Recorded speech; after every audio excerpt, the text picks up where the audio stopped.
చంద్రబాబు నాయుడు గారే కేసు పెట్టాడు ఆ సుప్రీంకోర్టులో, వీవీప్యాట్లు 50% అన్న లెక్క పెట్టండి అని ఈయన కేసు పెడితే 5% లెక్క పెట్టమన్నారు. ఆ ఒంగోలులో ఒక ఆయన ఓడిపోయిన ఆయన బాలినేని 12 బూతుల్లో అడిగాడు. 12 బూతుల్లో అడిగితే చేయలేదుగా.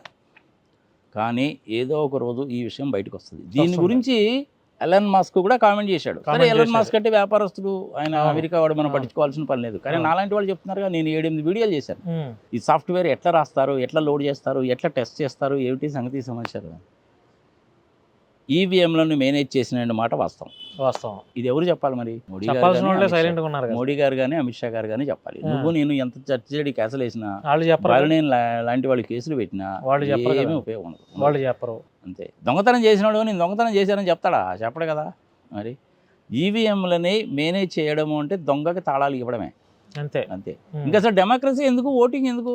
నెక్స్ట్ ఎన్నికలకైనా ఈవీఎంలు లేకుండా వీవీప్యాట్స్ తో జరుగుతాయి అంటారా? లేకపోతే మళ్ళీ ప్రోగ్రామ్స్ కనుక పర్ఫెక్ట్గా కనుక ఉంటే ఈవీఎంలు బెస్టే. లేకపోతే బ్యాలెట్ పేపర్లో పెట్టుకోవచ్చు.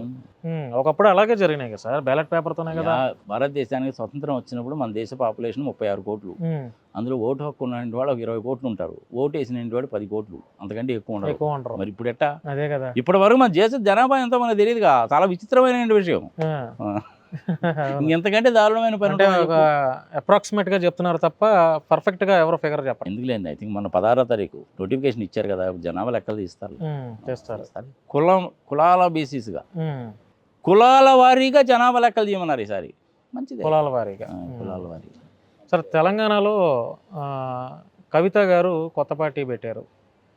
మరి ఫ్యామిలీ తగాదాలైనా ఇటు తెలంగాణలో అటు షర్మిల గారు కూడా అప్పుడు ఫ్యామిలీ తగాదాల నేపథ్యంలో ఆవిడ పార్టీ పెట్టారు. మళ్ళీ దాన్ని ఇప్పుడు కాంగ్రెస్లో విలీనం చేశారు. ఇప్పుడు కేసీఆర్ గారు బ్రతికే ఉన్నారు, కేటీఆర్ గారు మంచి యాక్టివ్లో ఉన్నారు. అయినా కూడా మరి కవిత ఎందుకని కొత్త పార్టీ పెట్టాలని ఆలోచన ఎందుకు వచ్చింది ఆవిడకి? అంటే ఇంటర్నల్గా ఫ్యామిలీ డిస్ప్యూట్స్ అనుకోవచ్చా? మీరు ఈ విషయం ఆమెను అడగాల. నన్ను అడిగితే నేను ఇప్పుడే ఏం చెప్పగలుగుతాను? అంటే అందరూ అనుకున్నది. కేసీఆర్ గారు మంచి మిత్రుడే, కేటీఆర్ గారు నాకు ఇంకా మంచి మిత్రుడే. తెలంగాణ ఉద్యమం జరుగుతున్నప్పుడు, పోరాడుతున్నప్పుడు నేను ఆయన ఇద్దరం కలిసి ఆంధ్ర భవన్లో ఉన్నవాళ్ళమే.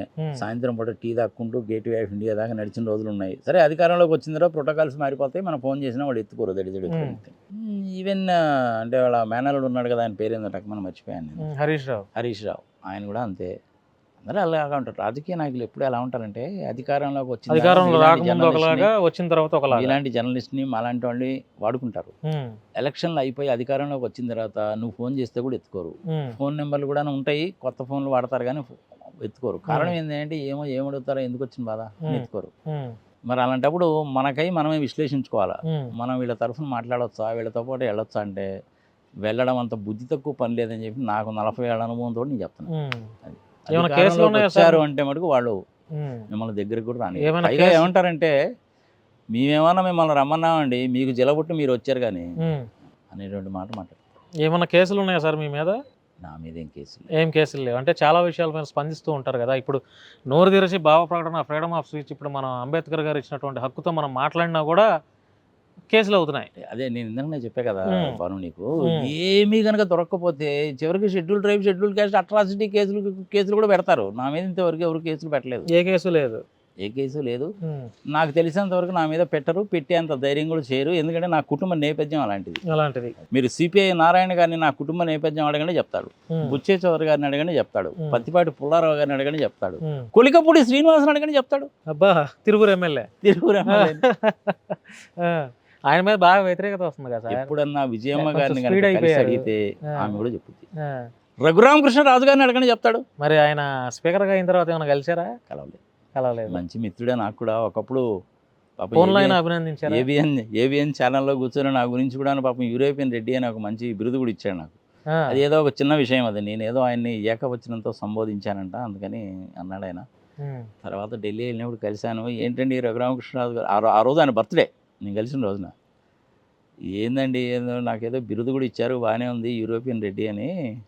ఏందండి అంటే, మీరు నన్ను ఏకవచనంతో సంబోధించారండి అన్నాడు. నాకైతే గుర్తులేదండి. రఘురామకృష్ణరాజు గారు ఎంపీ స్థానంలో ఉన్నటువంటి వాళ్ళని ఆ విధంగా సంబోధిస్తే మటుకు డెఫినెట్గా తప్పే, నన్ను దయచేసి క్షమించండి. అదేమిటండి, మీరు నాకంటే వయసులో పెద్దవాళ్ళు కదా, అయిపోయింది ఏదో అయిపోయింది అండి అన్నాడు. అంతటితోటి క్లోజ్. మంచి మిత్రుడే నాకు. It's nice gentlemen. మంచి ప్రోటోకాల్స్ అవి ఉంటాయి. ఇంటికి వెళ్ళి వాళ్ళని భోజనం చేయకుండా వెళ్తే ఒప్పుకోడు. అయినా కానీ రాజూస్ కమ్యూనిటీ కదా, వాళ్ళ పాపులేషన్ అంతా 1.5% ఆంధ్రప్రదేశ్లో. కానీ మంచి బిజినెస్ నైపుణ్యం ఉన్నటువంటి వాళ్ళు, వ్యాపారాలు చేస్తారు, మంచి హైలీ ఎడ్యుకేటెడ్ పీపుల్. పెళ్ళిళ్ళు అవి సంగతి సంవత్సరం నాకు చాలామంది ఉన్నారు. ఈవెన్ నాగార్జున కన్స్ట్రక్షన్స్, నాగార్జున ఫర్టిలైజర్స్లో ఉండేటువంటి రాజుగారులు వాళ్ళందరూ కూడాను బాగా తెలిసినటువంటి వాళ్ళు. మంచి decent community, no doubt about that.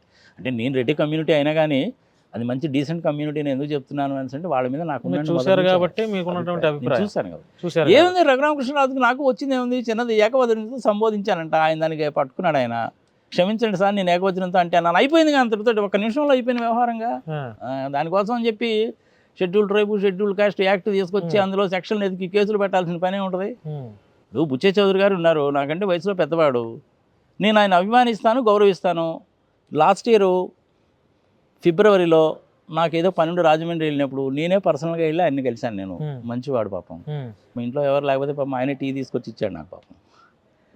ఏంటండి ఈసారి ఎట్లా ఉంటుంది ఏమిటి, మిమ్మల్ని ఇంతకుముందు రాజమండ్రి అర్బన్కి ఉండేవాడు, రూరల్లో వేశారు మిమ్మల్ని అంటే, ఈ పర్వాలేదులేండి నాగార్జున రెడ్డి గారు, మెజారిటీ తగ్గుతుందేమో కానీ ఒక 25,000 మెజారిటీతో బయటపడతానులేండి, బాగానే ఉందిలేండి అన్నాడు. ఆయనకు మంచి ఫాలోయింగ్ ఉందంట. మంచి వ్యక్తి. కోట్ల రూపాయలు సంపాదించినటువంటి వాడు కాదు, అన్యాయాలకు అక్రమాలకు పాల్పడ్డ వ్యక్తి అసలు కాదు. మనిషి అన్న తర్వాత ప్రతి ఒక్కడికి కూడా ఎప్పుడో ఒకసారి విసుగు చిరాకు కోపం వస్తాయి కదా. ఓకే అండి, చిన్న చిన్న విషయాలు జరుగుతుంటాయి కాబట్టి పట్టించుకోవాల్సిన పని లేదు. ఇది మంచి వ్యక్తి. ఆయన ఏది సార్ ఈ వయసులో మీ పిల్లలు కూడా అంటా ఉన్నారు బాగానే ఉంది కదా అంతాను, ఎందుకంటే ఏదో సెలెక్ట్ చేశారులేండి సార్, ఇంక ఒక్కసారి పోటీ చేస్తాను నేను, దాని తర్వాత ఇంక చేయనులేండి మానేస్తానంటే, మీరు డెఫినెట్గా గెలుస్తారులేండి సార్, మీలాంటి వాళ్ళు స్పీకర్గా ఉంటే బాగుంటుంది, మంత్రివర్గంలో కూడాను ఆర్థిక శాఖ మంత్రిగా ఉంటే బాగుంటుందండి అని చెప్పాను నేను. ఏమోనండి ఆయన ఏం చేస్తాడో ఏమో, ఎప్పుడు ఏం చేస్తాడో ఏమో అన్నాడు. చంద్రబాబు నాయుడు గారి ఉద్దేశం ఒకటే, ఆయన రాష్ట్రపతి అయిపోవాలి, ఆయన కొడుకు ముఖ్యమంత్రిగా అయిపోవాలి, వాళ్ళ ఫ్యామిలీ అనేటువంటిది రూల్ చేస్తారు. అవుతారంటారా రాష్ట్రపతి అవుతారా? ఆయన కోరిక అది. గత 1 yearలో చూసినటువంటి పరిస్థితులు కన్నా చూస్తే అసలు ఈసారి గెలవరేమో అనిపిస్తుంది. ఈసారి గెలవపాడమైంది. నిజంగా చంద్రబాబు నాయుడిని ఛాలెంజ్ కింద తీసుకోమనండి. ఇప్పుడు ఎలక్షన్లు పెట్టినా సరే నేను గెలుస్తానని చెప్పి ఛాలెంజ్ కింద తీసుకొని మొత్తం రద్దు చేసేసి, క్యాబినెట్ని రద్దు చేసేసి మళ్ళీ ఎలక్షన్కి బొమ్మను చూద్దాం. డెఫినెట్గా ఓడిపోతాడు. 2004లో అలాగే అయింది కదా. అలిపిరిలో జరిగినప్పుడు దీన్ని అడ్డం పెట్టుకొని గ్యారెంటీగా గెలుస్తానని కదా ఆయన ఎలక్షన్లో ప్రీపోన్ చేసుకున్నాడు కదా. 6 నెలలు ముందుకు జరిపేశాడు కదా. ఏమైంది చివరికి? ఆయన ఓడిపోయాడు, రాజశేఖర రెడ్డి గారు వచ్చారు. మరి చంద్రబాబు నాయుడు గారికి మరి దమ్ము ధైర్యం లాంటి నార్మల్గా రాజకీయ నాయకులు వాడుతుంటారు, అలాంటి వాళ్ళు వాడకూడదు. ఎలక్షన్లు పెట్టమనండి, ఏం జరుగుతుందో చూద్దాం. డెఫినెట్గా ఓడిపోతారు. పవన్ కళ్యాణ్ గారు గెలవక ముందు ఎట్లా ఉన్నారు సార్? గెలిచిన తర్వాత ఇప్పుడు మీరు చూస్తూనే ఉన్నారు, ఏమనుకోవచ్చు? ఆయన యొక్క హావభావాలు అవ్వచ్చు, ఆయన వ్యక్తిత్వం అవ్వచ్చు. పవన్ కళ్యాణ్ గురించి, చిన్నబాబుని గురించి ఎంత తక్కువ మాడుకుంటే అంత మంచిది. బాను ఎందుకని అంత తీసేశారు? అంత తీసేయడం అనేటువంటిది కాదు, ఒక్కొక్కసారి ఒక్కో రకంగా పుడుతుంటారు. ఇప్పుడు పవన్ కళ్యాణ్ గారు ఎక్కడ పుట్టారో ఆయనకే తెలియదు. నెల్లూరు అంటాడు, ఒంగోలు అంటాడు, తెనాలు అంటాడు, బాపట్ల అంటాడు, భీమవరం అంటాడు, పాలకొల్లు అంటాడు. ఎక్కడ పుట్టాడో తెలియదు. 2 లక్షల పుస్తకాలు చదివాను ఒకసారి అంటాడు, 1,00,000 పుస్తకాలు చదివానని ఒకసారి అంటాడు. మధ్యలోనేమో చెగవేరా అంటాడు. చెగవేరాతో ఆయన కంపారిజన్ ఏందో నాకు అర్థం కాదు. చెగవేరా అనేటువంటి డాక్టర్, గొప్ప సిద్ధాంతవేత్త, ఆయనతోటి ఈయన కంపేర్ చేసుకుంటే ఎట్లా చెప్పు? అందుకని వాళ్ళని గురించి ఎంత తక్కువ మాట్లాడుకుంటే అంత మంచిది. అంత 3rd class లాంగ్వేజ్ మాట్లాడే రాజకీయ నాయకుడు నేను ఎంతవరకు చూడాలి.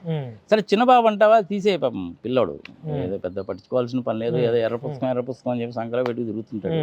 ఆ ఎర్ర పుస్తకంలో రాసుకునే చేస్తున్నట్టున్నాడు ఆయన. రేవంత్ రెడ్డి గారి పరిపాలన ఎలా ఉంది సార్ తెలంగాణలో? నేను పెద్దగా అబ్జర్వ్ చేయలేదు.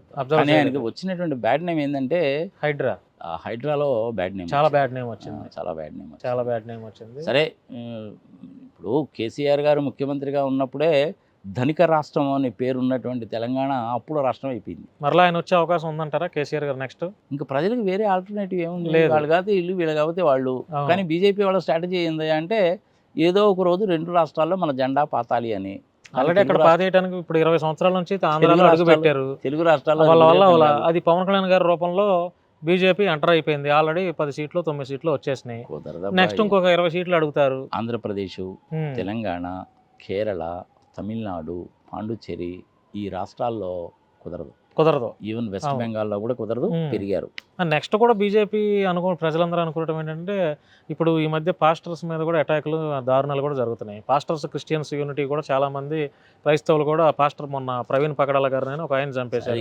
2029 ఎలక్షన్లు వచ్చేసరికి మళ్ళీ మధ్యలో జమిలీ ఎలక్షన్లు వస్తాయా రావా అనేసి అదో పెద్ద $1 బిలియన్ అంటున్నారు కదా 2020 అవన్నీ వచ్చే కాదు సచ్చే కాదు బాను ఏదో అంటుంటారు. ఇప్పుడు బీజేపీ వాళ్ళకి ఏంటంటే టాపిక్ ఏమీ లేకపోతే ఇలాంటి ట్రంప్ కార్లు వేస్తుంటారు. అసలు పాపులేషన్ జనాభా లెక్కలు తీయకుండా నెంబర్ ఆఫ్ ఎంపీస్ ఎంతమంది ఎమ్మెల్యేస్ ఎంతమంది అనేటువంటిది నువ్వు డిసైడ్ చేయకుండా ఎలక్షన్లు ఎట్ట పెడతావు నువ్వు? 2029లోనే ఎలక్షన్లు జరుగుతాయి.